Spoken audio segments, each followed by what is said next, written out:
Hello, and I'm Natasha. I'll be sharing my research proposal that I chose for this course. My topic is very personal to me. It focuses on Registered Behavior Technician, or RBT, the turnover rate and community-based applied behavior analysis, ABA programs. The reason why I picked this topic is because in my 1 year of being an RBT and as a parent with my daughter using ABA services in the past, I have noticed an extremely high turnover rate. According to the Behavioral Health Center of Excellence, back in 22, they said it's anywhere between 50 to 90% annually. And this turnover, it disrupts the clients, it disrupts other techs. It's just it's a bad look for the whole company. But especially the children with autism who rely on that routine and the same techs that they work with. And it also creates financial and organizational strain for agencies that must constantly hire and pay for the training. I cannot tell you how much money goes into training, because for my job, it was 2 weeks training in a classroom and then 1 week of training with the kids where you pair and you go over like instructional control and like learning how to run programs and get to know what your clients are going to look like for your schedule.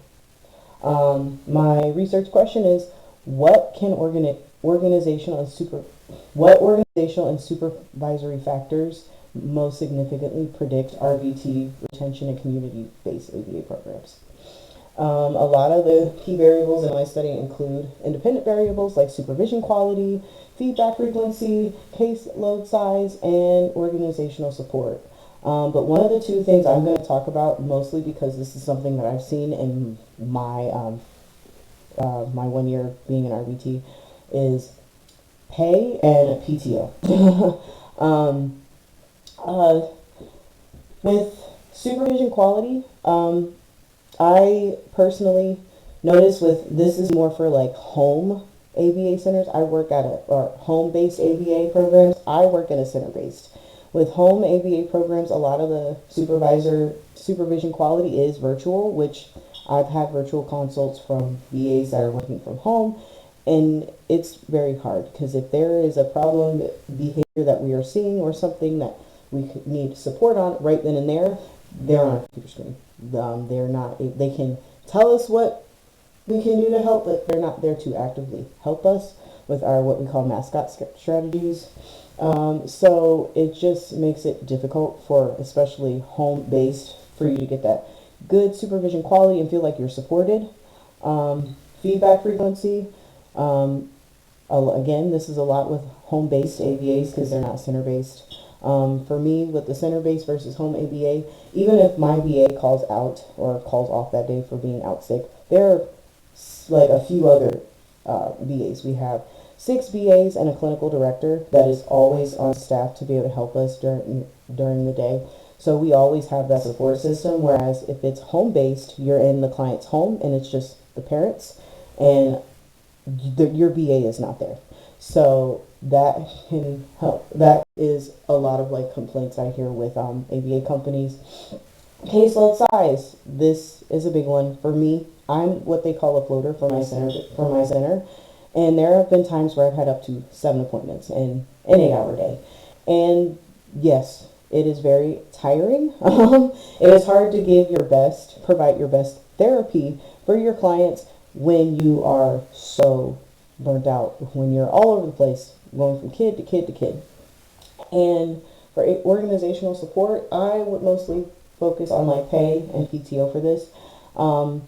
What I'm noticing for Ohio, where I am at Central Ohio for ABA, the pay is all over the place. My center, they're on the lower end for pay. But I will say the only thing about my center is that we do get that support, and I'm guaranteed my 40 hours a week. If you are at a home-based ABA center for Ohio, your pay could be higher, but if your client cancels, you're not getting paid for that. And you can't always guarantee your 40 hours a week. And then there's also the mileage and stuff you have to be compensated for because you're driving around a lot more. But a lot of the dependent variables are like with the RBT retention, measured through employment status, and the length of time in the role. And the control variables would be years of experience and level of education. A lot of the people that I work with are like younger people. They're either studying in college where they're just like fresh out of high school, or like it's very rare that you get a lot of older people who aren't VAs or like clinical directors in my job. In fact, I'm only 32, 33 years old next month, and I'm literally the oldest tech in the building. I'm even older than my VA. So, you a lot of the experience that I'm seeing on with a lot of these ABA programs are with younger adults who don't have kids or don't have a lot of experience with kids. So that could be part of the reason why we are seeing a lot of high turnover rate with a lot of these companies, because somebody who's never worked with kids before, never really had the experience to work with kids, coming fresh out of school and doing something like this, it's a lot. This job is not for everybody. You have to be very patient, very tolerable, and remain neutral no matter what is happening to you. We have clients that will what we call AGG towards the tech, and we have to be able to block and be prepared at all times, and that's a lot for people. So if you're not experienced in child care, I've been working with kids for a long time, it can be very hard. But the concepts at the heart of this study are burnout, job satisfaction, supervision quality, and organizational culture, particularly with their pay and PTO. All of these have been linked to turnover rates, high turnover rates. I've seen it myself. I've been with my company for a year. I cannot tell you how many people I've seen come and go. But the number one issue on why people leave is because of the burnout and because of the pay.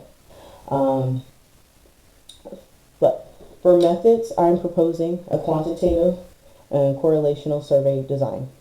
First would be sampling. I could use a sampling to recruit current and former RBTs who have worked in community-based ABA programs within the last year.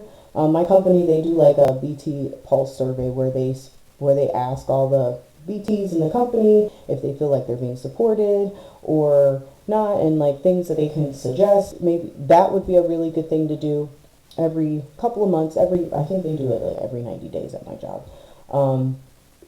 Another method we can do is participants will complete an anonymous online survey, which is back to what I was saying with like the poll survey. But this time it would be measuring supervision practices, where we can talk about where if you feel supported by your VA, do you think they're providing you good feedback or not? And this is something that I feel like would be more important in like a home-based ABA, because a lot of places do home-based. There's not a lot of centers yet. There are more centers in Central Ohio because there are families who both work, and it's easier for them to drop off their kids. But I would say a lot of the stuff is more for home-based, just because everything is remote and it's harder for you to get a hold of your VA. Ethics is very important with RBT. Is actually, if somebody is not following ethics, they're actually supposed to be reported to the VACB. But the study will protect confidentiality, obtain informed consent, and minimize risk by ensuring participation is voluntary and anonymous. And analysis, I will use descriptive statistics and correlations to explore which factors are most strongly associated with retention. One of my biggest aha moments, you could say, was during this project. And I wouldn't even say during this project. I literally chose this topic because it was something that I am directly seeing in my job. Is realizing, I wouldn't say supervision quality, more so pay and PTO impacts RBT retention. That has been the biggest thing for Central Ohio, is that retention, is that pay and PTO. Currently, I only get a week. I only get 1 week of PTO. I don't get any chance to gain more, but I will say this: if my what we call call-out percentage remains below a certain percentage, I can request time off. It's just like a no pay, no penalty. But we get sick a lot. We don't get a lot of sick time or anything like that working with kids. It's always a big deal. But in that area, a lot of the techs that I've worked with, they don't feel supported in that area. Like, they're scared to call off work because they don't get paid for it, or the pay.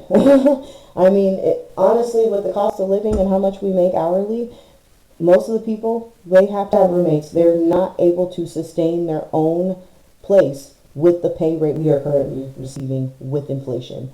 And And that has been one of my biggest reasons why I want to talk about this, because we got to live.